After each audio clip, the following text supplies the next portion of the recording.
Rishi sells raw materials to a well-known biscuit factory. After delivering his goods to the factory, he issues an invoice, only to find that the factory will pay him after 90 to 120 days.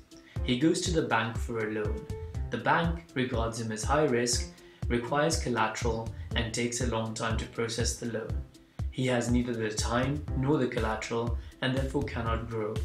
Rishi then finds Market Finance. He uploads the invoice onto the platform and finds Radhika, a high net worth individual who decides to finance him against the invoice.